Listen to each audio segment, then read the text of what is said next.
네, 원장님, 대입 전이기도 하고 방학 시즌이기도 하고 병원이 제일 바쁜 시기죠? 네, 아무래도 지금 1월 달이 아무래도 성형을 하러 오시는 분들이 가장 많은 시기인 것 같습니다. 1월 되면은 상담 오시는 분들 중에 쌍꺼풀 수술하러 오시는 분들이 대략 몇 % 정도 되나요? 아무래도 저희 병원은 이제 코로 좀 더 많이 알려져 있기 때문에 코 수술 환자가 비중이 좀 높긴 하지만 그래도 워낙 겨울은 성형 비중 중에 쌍꺼풀 수술의 시기거든요. 그래서 쌍꺼풀 환자분도 한 30-40% 정도 되는 것 같습니다. 연예인 사진이나 이런 거 제일 많이 들고 오는 분 혹시 누가 있을까요? 요즘은 뭐 연예인 사진도 있고 뭐 인플루언서 사진도 있고 아니면 뭐 어떤 후기 사진도 있고 여러 가지가 있는데요. 요즘은 이제 뭐 제니 눈이다, 뭐 카리나 눈이다, 윈터 눈이다 또 이런 분들 사진을 갖고 오는 것 같아요.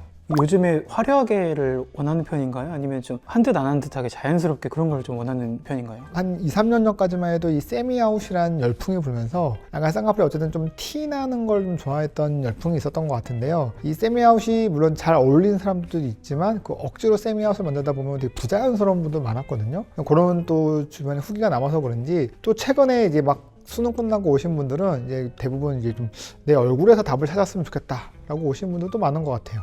뭐 약간 좀 더 자연스러움에 가깝다 라고 생각하시면 될 것 같아요.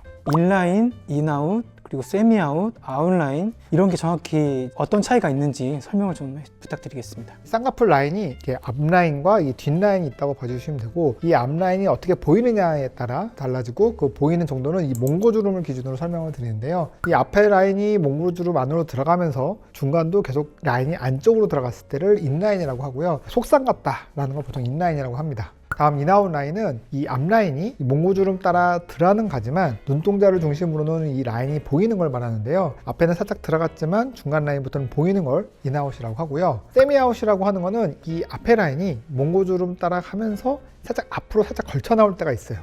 몽고주름 기준으로 살짝 걸쳐 나올 때를 세미아웃이라고 하고 아웃라인이라고 하는 건 좀 보통 제 눈 같다고 말씀드리는데 제 눈처럼 몽고주름 밖으로 확실하게 앞라인이 떠 있을 때 그거를 아웃라인이라고 합니다. 원장님이 지금 아웃라인, 저는 내추럴 아웃라인입니다. 내추럴 아웃라인이요. 제일 인기 많은 라인이 아까 말씀하신 그런 세미 아웃라인인가요? 그러니까 세미아웃 라인을 원하시는 분들이 많은 것 같아요. 확실히 많긴 하는데 예전에는 무작정 세미아웃 해주세요 했다면 지금은 세미아웃을 하고 싶은데 저한테 어울릴까요? 라고 물어보신 분들이 더 많은 것 같습니다. 라인을 정했으면은 다음은 수술 방법이잖아요. 절개랑 비절개 두 방법에는 각각 어떤 차이점이 있을까요? 쌍꺼풀이 생기는 원리가 피부와 그 안쪽 조직 간에 유착이 생겨야 쌍꺼풀이 생깁니다. 그 유착을 만드는 방법이 비절개라는 방법은 점으로 만드는 거고 절개라는 방법은 선 또는 면으로 만드는 거예요. 그러면 어떤 차이가 있냐면 점으로 만들면 장점은 되게 자연스러운 라인이 된다는 장점이 있어요. 근데 단점은 점인 것만큼 좀 유착이 약하다는 단점이 있겠죠. 그래서 풀릴 수 있다고 설명을 드리는 거고 절개 같은 경우는 선으로 만들어야 된다 그랬죠. 선으로 만들어 드리니까 좀 더 유착이 강하기 때문에 덜 풀릴 수 있다고 말씀드리고 또 좀 더 절개를 좀 더 강력하게 하다 보면은 면으로도 만들 수 있거든요. 유착을. 그러면 진짜 안 풀리게 됩니다. 그러면 유착이 강해지면 무슨 안 좋은 점이 있냐? 그러면 좀 부자연스러움이 좀 더 늘어난다고 봐주시면 돼요. 그러니까 유착이 연하면 좀 자연스럽고요. 유착이 좀 강하면 좀 더 부자연스러움이 나올 수가 있어요. 그래서 유착의 정도에 따라 절개와 비절개를 저는 나누고 있고요. 그럼 이제 환자분들한테 권할 때는 어떤 기준으로 설명을 드리냐면 정말 작은 유착으로도 쌍꺼풀이 잘 만들어지시는 분들이 있어요. 말 그대로 피부가 얇고 눈꺼풀이 얇은 분들은 매몰로 충분히 예쁘게 잘 나올 수가 있고요. 피부도 두껍고 눈두꺼풀에 두툼하게 좀 조직이 많은 분들은 아무래도 그런 점상 유착보다는 손상 유착을 만들어 드려야 좀 더 정확한 라인이 만들어질 것 같아서 절개를 권합니다. 첫 수술은 무조건 매몰로 해야 된다 뭐 이런 말도 있다고 하는데 맞는 말인가요? 꼭 그렇진 않아요. 제가 항상 상담할 때 약간 답답한 부분은 뭐냐면 내가 원하는 눈 모양이 있잖아요. 성형의 가장 큰 목표는 모양, 디자인이잖아요. 내가 이런 모양 갖고 싶어. 이 모양이라는 목적지를 향해서 어떤 방법을 찾는 게 맞겠죠. 무슨 말이냐면 우리가 방법, 절개냐 비절개를 먼저 우리 오시는 분들이 정해놓고 와버리시면 이 방법 안에서 목적지를 정할 수밖에 없겠죠. 근데 성형이라고 하는 건 결국 목적지가 중요하기 때문에 이런 디자인을 원하는데 어떤 방법이 제일 좋을까요? 라고 저는 물어보는 걸 좀 더 추천해 드립니다. 뭐 절개로 하면 뭐 소세지는 된다 뭐 이것도 사실이냐고 질문을 준비하긴 했는데 뭐 비슷하게 답변을 주실 것 같네요. 수술 방법이라고 하는 게요. 저도 이제 성형외과 전문의 생활을 오래 하다 보니까 발전이라는 게 있어요. 발전이라는 게 뭐냐면 절개 쌍꺼풀을 예전에는 안 풀릴 목적으로 만들었기 때문에 오히려 한 10여 년 전에 했던 쌍꺼풀도 보면은 선상 유착도 아니라 면상 유착을 만들었어요. 그럼 정말 흉터도 강하고요. 자국이 세죠. 누가 봐도 쌍꺼풀한 느낌이 강하게 나는 쌍꺼풀을 만들었다고 봐주시면 되고 최근에는 저는 그런 면상 유착을 만드는 게 부자연스럽다고 생각하기 때문에 선상 유착을 만들어 드리는데, 소세지가 되는 경우는 여기서 뭐냐면 고정, 쌍꺼풀 라인을 고정하는 이 테크닉에 좀 문제가 생길 때 소세지가 되는 것 같아요. 무조건 쌍꺼풀이 물론 두꺼운 것도 소세지 가능성이 높아지는 것도 있지만, 쌍꺼풀 라인이 고정될 때 이 고정력이 연하게 되면 약간 살이 뜬다 그럴까요? 피부가 뜨면서 쌍꺼풀 라인이 부풀어 보입니다. 좀 이해하기 어려울 수도 있겠는데, 소세지가 되는 이유는 디자인에 잘못된 점과 이 고정에 잘못된 거, 이 두 가지로 인해 소세지가 된다고 보면 되겠습니다. 쌍꺼풀 선을 기준으로 위와 아래가 있겠죠. 고정이라고 하는 거는 눈 밑에 이렇게 건판이라고 하는 조직이 있습니다. 이 건판이라는 조직에 쌍꺼풀 선을 고정을 해드리는 작업이 있어요. 근데 이 고정이 피부를 충분히 편 상태에서 정확하게 고정이 되어야 피부가 쫙 펴진 상태로 고정이 됩니다. 그래야 피부가, 소세지라고 하는 건 피부가 약간 뭔가 두툼해진 거잖아요. 쫙쫙 펴지지 않은 상태에서 고정을 하게 되면, 아니면 고정이 약하면 이게 느슨해지면서 피부가 붉어지는 거죠. 그러면서 소세지가 될 수가 있고, 두 번째, 이 라인의 두께겠죠. 당연히 두꺼우면 두꺼워질수록 이 피부를 충분히 펴는 거에 대해서 확신이 떨어질 수 있어요, 이 수술하는 분들이. 그러다 보면 이 충분히 라인이 높아지면 높아질수록 소세지가 될 위험이 높아지기도 합니다. 그래서 저 같은 경우는 이 소세지를 방지하는 방법이, 쌍꺼풀 선을 할 때 이 건판이라고 하는 이 건판이라는 딱딱한 조직에 쌍꺼풀 라인 고정을 저는 5개에서 6개 정도 하거든요. 개수 저는 충분히 이 눈의 비율에 맞춰서 충분히 해드립니다. 특히 건판이라는 딱딱한 조직에 확실하게 고정을 해드리기 때문에 이 쌍꺼풀 느슨해지는 걸 막아드리는 게 제일 중요할 것 같고, 두 번째로 이제 디자인, 이 쌍꺼풀 두께와 관련돼서도 물론 사람 환자마다 다르긴 한데, 눈꺼풀 피부를 자세히 보시면 이 속눈썹 기준으로 가까울수록 피부는 얇고요, 위로 올라갈수록 피부는 두꺼워지거든요. 경계, 피부 자세히 보면은 피부의 경계가 바뀌는 부분이 있어요. 두꺼워지는 부분이 확실히 있다는 거죠. 그 두꺼워지는 부분을 넘어가지 않게 디자인하는 건 되게 중요하다고 봅니다. 이 두꺼워진 부분을 넘어가면서 디자인을 하게 되면은 소세지가 될 확률이 높아지겠죠. 이 두 가지 포인트가 중요합니다. 부분 절개나 뭐 자연 유착 이런 것도 있던데, 이건 어떤 방식인 건가요? 매몰이라는 방법을 아까 말씀드린 점상 유착으로 하다 보니까 이게 풀릴 수 있다라는 걱정을 많이 하다 보니까 사람들이 이제 아이디어로 낸 거죠. 이 점과 점을 연결하면 어떻게 될까? 그것에서 시작된 게 자연 유착이라고 보시면 돼요. 매몰 수술을 할 때 피부에다 구멍을 뽕뽕뽕 뚫어서 수술을 하는데요. 그때 구멍을 통해서 실이 왔다 갔다 하는데, 그 왔다 갔다 하는 그 과정에서 점이 생기는 거고, 그 점과 점을 실로 연결해 드리는 거죠. 그 자연 유착이라는 방법입니다. 그러면 이제 실이 루프처럼 한 바퀴 돌면서 쌍꺼풀 라인을 잡아주면서 점과 점은 실로 연결해 드리는 거죠. 그 연결해 드리는 포인트가 실이 있기 때문에 거기서 약간 자연적으로 유착을 만들어 준다. 그리고 자연 유착이라고 하는데요. 그럼 이거의 장점은 어쨌든 이 매몰이 갖고 있는 점상 유착을 좀 더 보완한다는 장점이 있고, 그래서 라인을 좀 더 정확하게 이어준다는 장점은 있습니다. 하지만 결국 이것도 매몰의 일종이기 때문에, 그리고 루프처럼 실이 들어가 있기 때문에 강한 자극, 눈을 세게 비빈다거나 그러면 실이 풀 수 있습니다. 그리고 부분 절개라는 수술은 약간 병원마다 조금 그거를 하는 방식이 조금 다를 수 있는데, 제가 쭉 병원 생활을 오래 해보면서 본 거는 대부분 부분 절개로 하는 거는 이제 지방을 좀 제거하는 거 정도, 조직을 좀 제거하면서 유착의 강도를 높일 목적으로 부분 절개를 하는데요. 어쨌든 절개만큼의 선상 유착이 아니기 때문에 부분 절개는 저는 비절개, 그러니까 매몰과 큰 차이가 없다라고 저는 생각하고, 부분 절개로 절개만큼의 강한 유착을 만드는 거는 좀 어렵다라고 저는 설명을 드립니다.